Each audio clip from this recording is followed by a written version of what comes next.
कभी सोचा है कि दुनिया के कुछ सबसे अमीर लोग जिनकी दौलत हर दिन करोड़ों में बढ़ती है, वो कानूनी तौर पर लगभग जीरो टैक्स कैसे देते हैं? ये कोई चूक नहीं है, बल्कि एक बहुत ही सोची समझी प्लानिंग है। चलिए समझते हैं कि ये सिस्टम काम कैसे करता है। इसका सारा राज एक बहुत ही सीधे साधे सिद्धांत में छुपा है, इनकम और वेल्थ, यानी कमाई और संपत्ति के बीच का फर्क। इसे एक पेड़ की तरह सोचिए। जब तक पेड़ बढ़ रहा है उस पर कोई टैक्स नहीं लगता। टैक्स तो तब लगता है जब आप उसके फल तोड़कर बेचते हैं। अमीर लोग बस अपने पेड़ यानी अपनी संपत्ति को लगातार बड़ा करते रहते हैं बिना उसके फल बेचे। तो फिर सवाल ये उठता है कि अगर वो अपनी संपत्ति बेचते ही नहीं तो फिर अपने रोजमर्रा के खर्चों के लिए पैसा लाते कहाँ से हैं? यहीं से असली खेल शुरू होता है। सबसे पहली और शायद सबसे पावरफुल स्ट्रैटेजी है बेचो मत, उधार लो। मान लीजिए कि आपके पास करोड़ों के स्टॉक्स हैं और आपको पैसों की जरूरत है।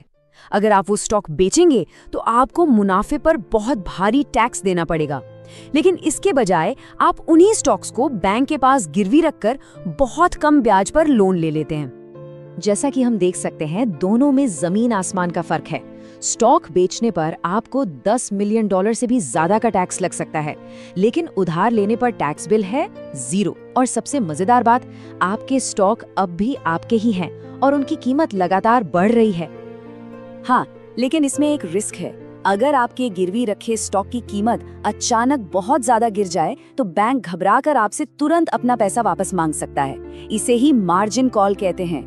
हालांकि इससे बचने का तरीका ये है कि अमीर लोग अपनी दौलत की कुल कीमत का एक बहुत छोटा सा हिस्सा ही उधार लेते हैं, जिससे ये रिस्क ना के बराबर हो जाता है।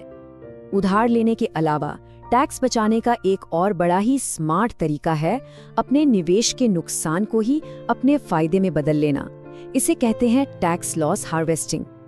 ये बहुत ही सिंपल है। मान लीजिए आपने एक इन्वेस्टमेंट से $1 मिलियन का मुनाफा कमाया। अब इस पर आपको टैक्स देना होगा, लेकिन ठीक उसी समय आप अपना कोई दूसरा इन्वेस्टमेंट बेच देते हैं जिसमें आपको $1 मिलियन का घाटा हुआ है। नतीजा, आपका मुनाफा आपके घाटे से सेट ऑफ हो गया और आपकी टैक्सेबल इनकम हो गई 0। मतलब सीधे सीधे कहें तो ये एक ऐसी स्ट्रैटेजी है जो आपके गलत फाइनेंशियल फैसलों को भी टैक्स बचाने वाले हथियार में बदल देती है। चलिए अब जरा और गहराई में चलते हैं। अब बात करते हैं कि कैसे संपत्ति को सीधे अपने नाम पर रखने की जगह एक ऐसे कानूनी मकड़ जाल में रखा जाता है जिससे टैक्स और कानूनी पचड़े दोनों से बचा जा सके। रियल एस्टेट में तो टैक्स बचाने के कुछ ऐसे अनोखे नियम हैं जिन्हें सुनकर लगेगा कि ये कैसे मुमकिन है, जैसे कि डेप्रिसिएशन। इसके तहत आप कागजों पर ये दिखाते हैं कि आपकी बिल्डिंग पुरानी होने की वजह से अपनी कीमत खो रही है, और इस कागजी घाटे पर आपको टैक्स में छूट मिल जाती है, भले ही असल में उस बिल्डिंग की मार्केट वैल्यू आसमान छू रही हो। एक और बहुत आम तरीका है अपनी संपत्ति को अपने नाम पर न रखकर उसे कई सारी छोटी छोटी कंपनियों के नाम पर रजिस्टर करना। इन कंपनियों को LLCs कहते हैं। ये आपकी असली संपत्ति के चारों तरफ एक कानूनी किले की तरह काम करती हैं। इसका फायदा डबल है। पहला, अगर कोई आप पर केस कर दे तो वो सिर्फ उस एक कंपनी की संपत्ति तक ही पहुंच सकता है, आपकी बाकी पर्सनल प्रॉपर्टी तक नहीं। और दूसरा, टैक्स के लिहाज से ये आपकी इनकम को कई हिस्सों में बांटकर उसे कम दिखा सकता है। अमेरिका में डेलावेयर और वायोमिंग जैसे कुछ राज्य तो इस खेल को एक अलग ही लेवल पर ले जाते हैं। ऐसा इसलिए है क्योंकि इन राज्यों में ऐसे कानून हैं जो कंपनियों को अपने असली मालिक का नाम बताए बिना काम करने की इजाजत देते हैं, मतलब पूरी तरह से गुमनामी। इस चार्ट में फर्क एकदम साफ दिखता है। जहां एक आम इंसान के घर का मालिक कौन है ये पब्लिक रिकॉर्ड में आसानी से पता चल जाता है, वहीं वायोमिंग LLC के मामले में आपको सिर्फ कंपनी का नाम दिखेगा, उसके पीछे का असली चेहरा नहीं। अभी तक हमने जो भी तरीके देखे वो एक पीढ़ी के लिए थे, लेकिन असली खेल तो दौलत को सिर्फ बनाना नहीं बल्कि उसे पीढ़ियों तक टैक्स फ्री बनाए रखने का है। चलिए देखते हैं कि इसके लिए कौन से टूल्स इस्तेमाल होते हैं। इसका सबसे बड़ा हथियार है डायनेस्टी ट्रस्ट। ये एक ऐसी जादुई तिजोरी की तरह है जिसमें एक बार दौलत डाल दी तो वो पीढ़ी दर पीढ़ी आगे बढ़ती रहती है और उस पर कभी भी एस्टेट टैक्स यानी विरासत कर नहीं लगता। यहाँ तक कि दान या चैरिटी को भी टैक्स प्लानिंग के लिए इस्तेमाल किया जा सकता है।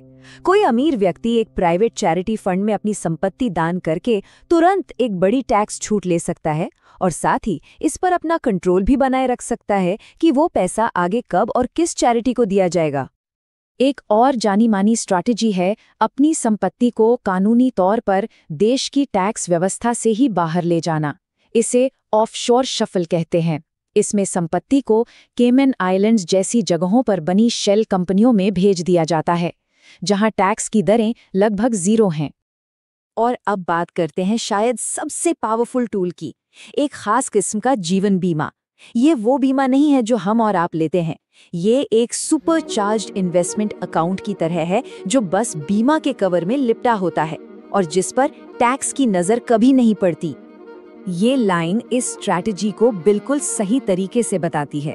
ये वाकई एक ऐसे जादुई बक्से की तरह है जहां आपका पैसा टैक्स की दुनिया से पूरी तरह आजाद होकर बढ़ता है और एक पीढ़ी से दूसरी पीढ़ी तक बिना किसी रुकावट के चला जाता है।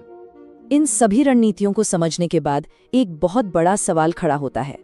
जब एक ही देश में पैसा बनाने के 2 बिल्कुल अलग अलग नियम हों, एक इनकम के लिए और दूसरा वेल्थ के लिए, तो ये हमारे समाज और सिस्टम की निष्पक्षता के बारे में क्या कहता है?